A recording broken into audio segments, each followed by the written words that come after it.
안녕하세요. 건국대학교 줄기세포재생공학과에 재학 중인 20학번 김예리입니다.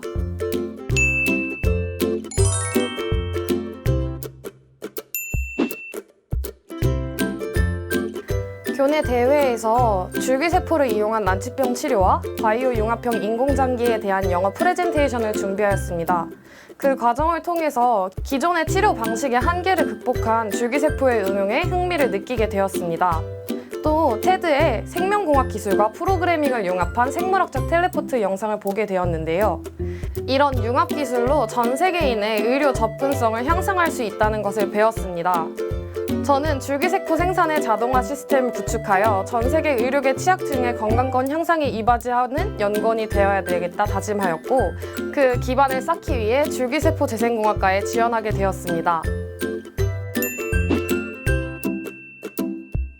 줄기세포 생산의 자동화 시스템을 구축하는 데 가장 큰 계기가 된 것은 생물학적 텔레포트입니다.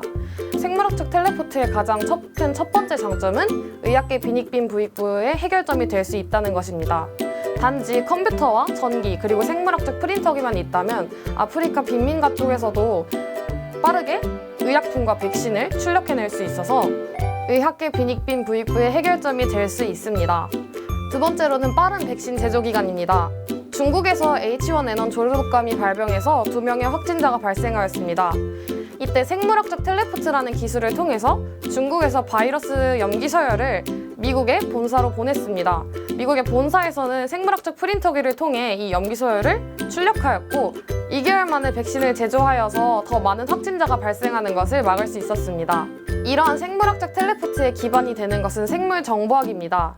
생물정보학을 이용한 프로그램인 바이오 파이썬을 공부하기 위해 고등학교 2학년 교육과정 클러스터를 통해 프로그래밍을 이수하였고 고등학교 3학년 때는 바이오 파이썬을 독학하였습니다. 과학 주제 탐구를 하기까지 되게 많은 과정이 있었어요.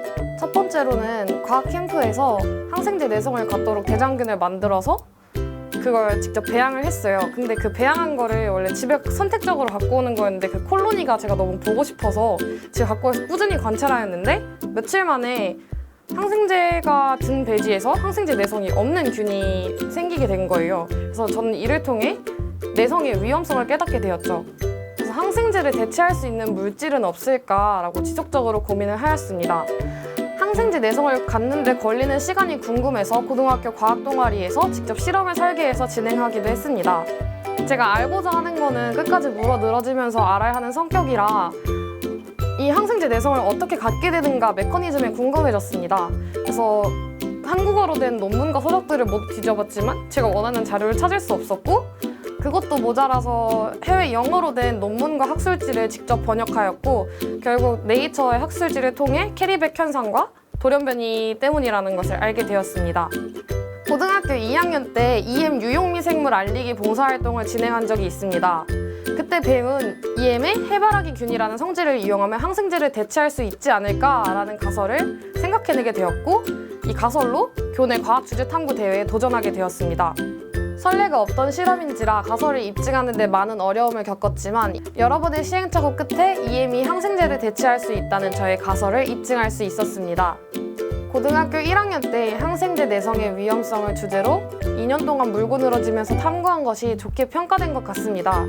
여러분들도 여러 범위를 건드리기보다는 한 가지 주제에 대해서 파고들며 포기하지 않고 끝까지 탐구해 나가시길 바랍니다.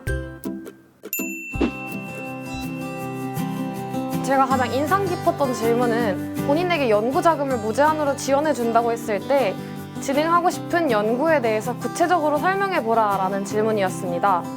처음에는 되게 당황스러워서 그냥 여러 줄기세포에 대해 다뤄보고 이해해보는 과정을 거쳐보고 싶다라고 말했지만 교수님께서 다시 한 번 더 이거 연구 자금을 무제한으로 준다는 건데 그렇게까지밖에 안 할 것이냐, 좀 더 구체적으로 말해줄 수 있냐 라고 말씀하시는 거예요. 그래서 그러면 저의 삶의 목표라고 말할 수 있는 줄기세포 생산의 자동화 시스템을 구축하는 연구를 진행하겠다라고 말씀드렸습니다.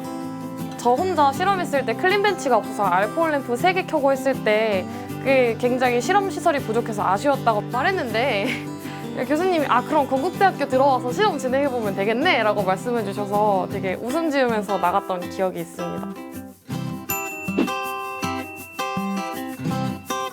제가 여러분들께 꼭 해드리고 싶은 말씀은 학과 선택을 하기 이전에 학과 홈페이지에서 커리큘럼을 꼭 확인하는 것입니다. 저의 경우에는 줄기세포 생산의 자동화 시스템을 이용하여 난치병 치료를 하는 것인데요. 건국대학교에는 의생명공학과와 줄기세포 재생공학과, 즉 맥락이 비슷한 것처럼 보이는 학과가 있었어요. 두 가지 학과를 고민하는 데 있어서 제게 가장 큰 도움이 되었던 건 커리큘럼을 살피면서 의생명공학과는 의공학 디자인을 하는 데고 줄기세포 재생공학과는 줄기세포의 기반에 대해 배우는 곳이구나 라는 걸 깨달았습니다. 이를 통해 저에게 가장 적합한 학과가 줄기세포 재생공학과라는 걸 확신했습니다. 여러분들도 꼭 학과에 대한 탐구를 정확히 한 뒤 전공을 선택하셨으면 합니다. 화이팅! 두 번째로는 뭐예요? 정신 차려. 두 번째로는 빠른 백신 제조 기간입니다. 정석적으로 백신을 제조하는 데는 6개월이 걸립니다. 6개월이 소모됩니다. 중국에서는